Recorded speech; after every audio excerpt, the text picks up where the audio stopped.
Hey everyone, so I'm going to be doing the Should You Summon for Bride EMILIA, I guess, video discussion, whatever you want to call it. So, the banner is here for approximately an entire month almost, so you have a lot of time to really think and consider whether you want to summon or not.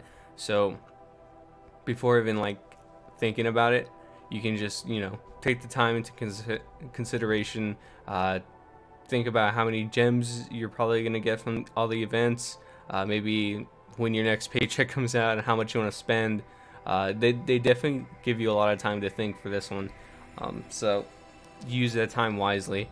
And then also, having that entire month basically means we have a lot of time to farm for the 4 free multis that are actually located here.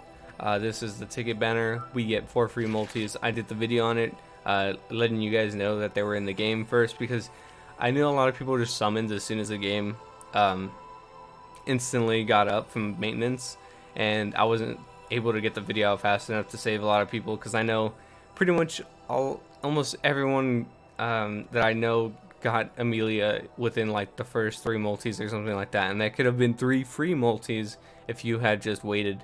But it is what it is. It was my fault for not getting it out to you, even though they didn't say anything about the tickets. I believe the only time I found out from the tickets was when the game was data mined while the maintenance was going on, so I knew that the tickets were there. I just didn't know what they were for, and then once the game went live, I actually saw in-game what the tickets were about, and then that's when I put the pieces together and I tried making the video fast. But it is what it is.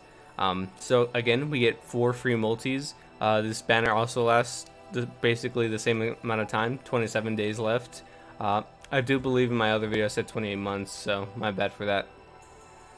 But yeah, so going into translations, we're going to bring them up here. I have the wiki pulled up. These are the base level translations. We don't want those, we want the max level. This is her art, basically, if you want to know what that is. She's yellow type, melee camp, magical unit, demi-human. So yeah, let's get into the skills. Skill 1 magically attacks a single enemy with 400% power with a 100% chance of reducing self cooldowns by 1 turn. That's really nice because her actual skill 3 and skill 2 have very low cooldowns, so you can just keep reapplying over and over, especially with her memory max, but we'll get into that in a bit.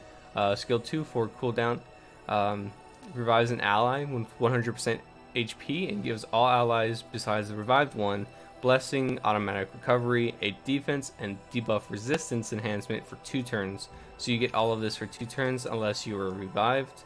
So yeah, revive has been in the game for a while now, but it's never been used to this extent. I don't believe they have characters that have revive at 100% HP, but I could be wrong, because I know that revive is in the game. I don't even know what the units have them. It's such a small buff. Like, you would think revive breaks the game and stuff, but actually the units that have it just never use it, or never used. So yeah, having revive actually be on a core unit now is pretty interesting, especially with the ones that gives you so many other buffs along with it. Big elephant in the room, blessing is the new buff that is given, which basically just doubles your healing. Whenever you get healed a certain amount, a smaller number will appear above it, basically just the same exact number, and it'll just double your healing basically. So at least that's what I've seen. I've seen it be a smaller number than when you actually get healed. Like, let's say you get healed for 8k. I've seen this smaller number be like 4k or something like that, so I don't know if it's like half of your main healing. But at the same time, I've also seen images where it's like the same exact heal amount. So you heal 8k and then you heal for an additional 8k. So I don't know. We'll have to wait and see. I tested it a couple more times. And then automatic recovery, you're just healing, defense, then debuff resistance, which is debuff immunity, and then enhancement for 2 turns. So you get 2 turns of all of this stuff, which is really nice. Then you get skill 3, magically attacks all enemies with 2 times with 250% power each hit, clears all debuffs from all allies, gives them blessing and agility enhancement for 2 turns, restores 20% of maximum HP twice, and gives self invincibility for 2 turns. So this invincibility is actually loopable. You can just basically be permanent infinite or invincible. I can't even talk. You can be permanently invincible for the rest of the match as long as you get this off. So that's pretty wild. She's definitely a great support. In my opinion, she's kind of like a discount Roz. Roz can do this stuff on his passive while she has to actually get going. So it does mean she needs to turn. Cover units are going to be her best friend. I've seen her do some pretty nasty things in PvP. I've seen her do like a 1v4 comeback initially. I think it was a 2v4 comeback, but basically she was getting rolled and then she just revived the entire team and they just started outliving the opponent, which is pretty nasty. Like this EMILIA could be pretty nasty in the right hands, so definitely something to look out for. Her bonus skills are 10% up defense, agility 10% up, and then HP 30% up. Her leader skill is increase all yellow allies HP by 40%. I believe that's the first 40% in the game. I could be wrong because I don't really pay attention to too many other leader skills. I'm kind of just scrolling through leader skills right now. Oh no, Hetero has a blue allies HP 40%. So 40%, if that's like the new common thing for like color specifics, I kind of really like that. I really enjoy stuff like that. So then we have her stats. We're going to max stats, 17k HP, nothing too crazy but pretty solid. Attack is 800, pretty low. Defense is really solid at a 1k. And then we have agility 170, only one agility slower than Val Rem, so she's pretty damn fast. Crit rate is 50, and then crit damage is 120, pretty standard. Then debuff success rate 20%, debuff resistance 35%, again pretty standard. So overall, she's got a pretty nutty kit. I think she's probably the best healer in the game without a doubt. She has a lot of solid buffs. She's really fast. She has really low cooldowns. She's a top tier waifu. I think this art is pretty solid all around as well. So overall, I think if you need really good support for your account, it's not a bad idea to summon here. We have an entire month and 4 free multis, so definitely take your time, farm the multis, see what's up, and if you don't get her, maybe see what happens with Bride Teresia, because she might be a summonable unit, because we didn't get a free unit with the subjugation event, which is something I'll talk about once I actually beat the event. I'm actually having a lot of trouble with this event. I just don't have, of course, I don't have all the right units, and I'm still trying to beat the 55k. Once I beat the 55k, then I'll feel comfortable doing the video on the event. But yeah, this event did not give us another free unit, which is really odd. So normally it'd be like, yeah, obviously Bride Teresia is going to be the next unit, but with us not getting a free unit, I'm worried that they're going to drop like the free unit midway during the event or something like that.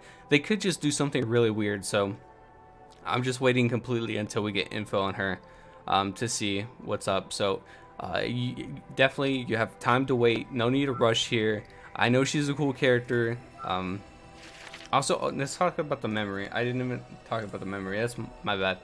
The memory is this one. First time I'm happy about special treatment. Pretty odd translation.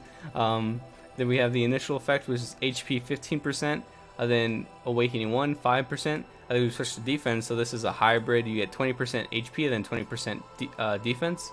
Then at the 4th Awakening, if the unit is EMILIA camp, at the end of the turn, you have 20% chance of gaining another turn. I think this is pretty low. It makes the memory kind of really like tank the mana a little bit. This is not really worth it at all. Like 20% chance is way too low to have like a consistent playstyle. Like yeah, like it's nice if you get it, but like I'm pretty sure there are other hybrid memories like the Roz one. They just give better abilities or better stats. I'm not too sure what the Roz one does, but I know it's a hybrid between HP and defense, just like EMILIA's. So yeah, this one's pretty solid, but nothing to chase or nothing to go after. And like usually these are tailor made for like the actual banner unit, which one this one kind of is, but there are obviously so many better options for Bride EMILIA over this. Like easily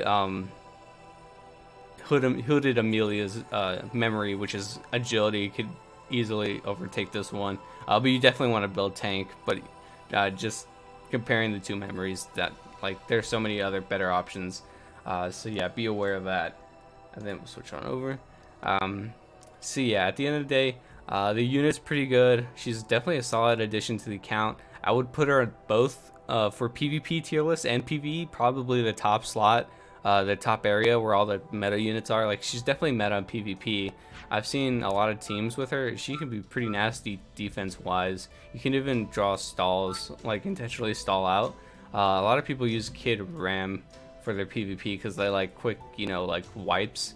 Like, I always enjoy having like an offense unit on my team. But yeah, so EMILIA is like a really solid defense team. I'm pretty sure these are all offense teams, if I'm not mistaken. So seeing her here wouldn't really make too much sense. But there are a lot of people that use Bright EMILIA on defense, and there's some really toxic comps that you can make with this unit. And then obviously she's going to be really good for the current subjugation event, because every single event that drops with a banner is going to be made for that banner. So they're just going to look a million times better there. And yeah, I don't think she's a must summon, but she's a really solid addition to the account. Probably a long-term solution.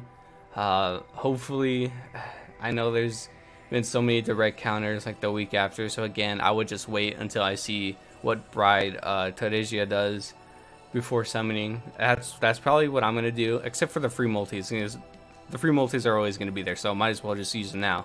I couldn't even imagine if they do the same tickets for Bride Teresia, where you have the pink ticket banner. That could be really bad, because then you have to choose which banner you want to use it on.